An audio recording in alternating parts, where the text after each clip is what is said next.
मराठा समाजाच्या आरक्षणाचा मुद्दा घेऊन 27 ऑगस्टला आंतरवाली सराटी येथून मराठा समाजाचा मोर्चा मुंबईकडे निघणार आहे। या मोर्चात राज्यभरातून मराठा समाज बांधवांनी आपला सहभाग नोंदवावा असे आवाहन करण्यासाठी मराठा समाजाचे नेते मनोज जरांगे पाटील हे बुधवारी शासकीय विश्रामगृह येथे आले होते। यावेळी शहर व जिल्हा परिसरातून अनेक मराठा समाज बांधवांनी मनोज जरांगे पाटील यांची भेट घेऊन एक घर एक गाडी असा नारा देत मुंबईच्या मोर्चात सहभागी होणार असल्याचे आश्वासन सोलापूरकरांनी दिल्याची माहिती मराठा समाजाचे नेते मनोज जरांगे पाटील यांनी दिली।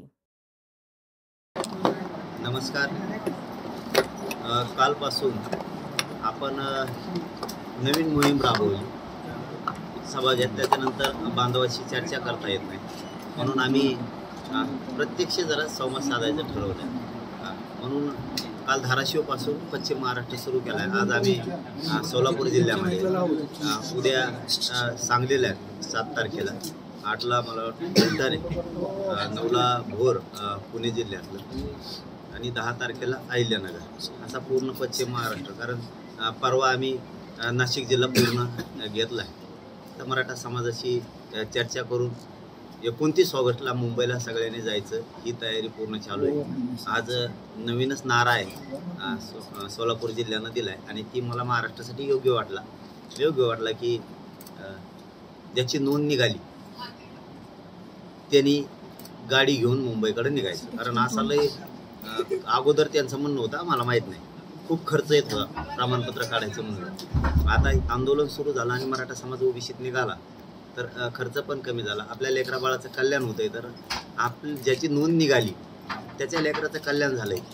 पण आता आपले दुसरे मराठा समाजाच्या आरक्षणात राहिलेले लेकरं पण आपलेच आहेत, त्यांच्यासाठी नोंद निघाल्या माणसांनी सुद्धा गाडी घेऊन जायचं। एका नोंदवाल्यांनी एक गाडी घेऊन जायचं। आणि दुसरा एक नारा आहे, एक घर एक गाडी, एक घर एक गाडी, हाही नारा सोलापूरनं ठरवलाय। काय कौतुक करावं सोलापूर जिल्ह्यात। हे सकाळी 10 वाजल्यापासून मी उभा आहे, आणखीन ही गर्दी हटायला तयार नाही। आणि मीडियासमोर बोलणं बाबा सोपं नाही। मीडियाला जर म्हणलं ना लय गर्दी होती, तुफान फुल चिरफाड करीत असते। त्यामुळे खरंच बोलावं लागतं। आणि मीडियाचे बांधव सकाळपासून बघतायत, तुमच्यापाशी खोटं नाही बोलतायत। फुल गर्दी झाली, मला तर वाटलं सभाच झाली आता। कारण मी सकाळपासून उभा आहे। आता किती वाजलेत माहीत नाही मला, 12-1 वाजला असं, आता 12:30-1 वाजलाय, म्हणजे 2.5 घंटे झाले लगातार बैठका सुरू आहेत। एक झाली की एक झाली की एक, 8-9 तर बैठक आतापर्यंत झाल्या असत्या। ही नारा चांगला आहे, महाराष्ट्रातल्या मराठा समाजासाठी सुद्धा चांगला आहे की एक घर एक गाडी। म्हणजे ज्याच्याकडे 4 व्हीलर आहे त्याने 4 व्हीलर, आणि ज्याच्याकडं मोटरसायकल आहे त्याने मोटरसायकल, ज्याच्याकडे मोठी गाडी त्याने मोठी घ्यायची, आणि ज्याच्याकडे बारकी गाडी मोटरसायकल त्याने मोटरसायकल घ्यायची, ट्रॅक्टर असलं तर ट्रॅक्टर घ्यायचं। म्हणजे एकदम सोपी प्रक्रिया आहे। रिक्षा असला तर आपण आपला रिक्षा घ्यायचा, ट्रक असेल तर आपण आपली ट्रक घ्यायची, टेम्पो असेल तर टेम्पो घ्यायचा, आपल्याकडे जे वाहन असेल, कॅन्टर असलं तर कॅन्टर घ्यायचा। ही एकदम सोपी मोहीम आहे की एक घर एक गाडी। महाराष्ट्रातल्या मराठा समाजालाही सोलापूर जिल्ह्यातून जाहीरपणानं आवाहन करतो, अंतिम लढाई, आरपारची लढाई, अत्याशी विजय होणार आहे। भूतोना भविष्याचं रेकॉर्ड ब्रेक मराठी मुंबईत घुसणार आहेत। असं पुन्हा मराठ्यांचा दुसरा समुद्र कधीच बघायला मिळणार नाही, तो 29 ऑगस्टला बघायला मिळणार आहे। तर सगळ्यांना प्रत्यक्ष त्या लढ्यात साक्षीदार व्हा। सोशल मीडियावरती घरी बसून बघू नका, प्रत्यक्ष आंदोलनाचं आपण साक्षीदार व्हा। मुंबईत येऊन 29 ऑगस्टला 2-3 दिवस कामं बुडा, लेकरा बाळांचं आयुष्याचं कल्याण होणार आहे। ही अंतिम लढाई आहे। एक घर एक गाडी, जे वाहन असेल ते फक्त दम्माने चालवा, शांततेत जायचं, शांततेत यायचं। आरक्षणाचा विजय मिळाल्याशिवाय वापस फिरायचं नाही। कुणी जाळपोळ दगडफेक करायचं नाही, गाड्या दम्माने चालवायच्या। जर आपल्या शेजारी कुणी सरकारने लोक घुसविले आणि त्यांनीच काही जर धिंगाणा करून आणला, 1 इंच सुद्धा मागं पुढं सरकायचं नाही मराठ्यांनी, 1 इंच सुद्धा मागं पुढं सरकायचं नाही। कारण ते आपण केलेलं नाही, जो केलेला आहे ते धरून पोलिसाकडे द्यायचा, ते आपलं नाहीच।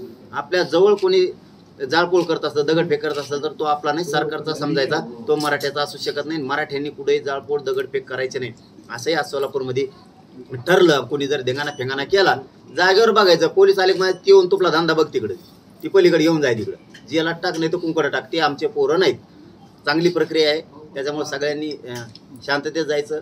मी आता सोलापूर जिल्ह्यालाही सांगितलं आणि त्यांच्या समोरही पुन्हा एकदा सांगतो की सोलापूर जिल्ह्यातले पाण्याचे सगळे टँकर मनानं मुंबईकडे घ्या। तेही हो म्हणलेत, धाराशिवले सुद्धा हो म्हणलेत, कारण मी 5000 टँकर घ्यायचं म्हणतोय। आता मी कुठून घेणार, समाजाने घेतले तर ते येणार, त्याच्यामुळे समाजाने ते घ्यायच्यात। आणि डॉक्टर बांधवांनी सुद्धा सगळे डॉक्टर पोरांच्या सेवेसाठी या आंदोलनातला महत्त्वाचा घटक डॉक्टर आहे. डॉक्टरांनी पण यायचं आहे मुंबईला. आपले ॲम्ब्युलन्स घेऊन, आपले डॉक्टर घेऊन 4-4, 5-5 डॉक्टर, 1000च्या आसपास आपल्याला ॲम्ब्युलन्स पण लागणार आहेत. आपण यावं ही सगळ्यांना विनंती आहे. आपल्याला ही लढाई जिंकायची. मराठ्यांच्या डोक्यावरती आरक्षणाचा विजयाचा गुलाल टाकायचा म्हणजे टाकायचा.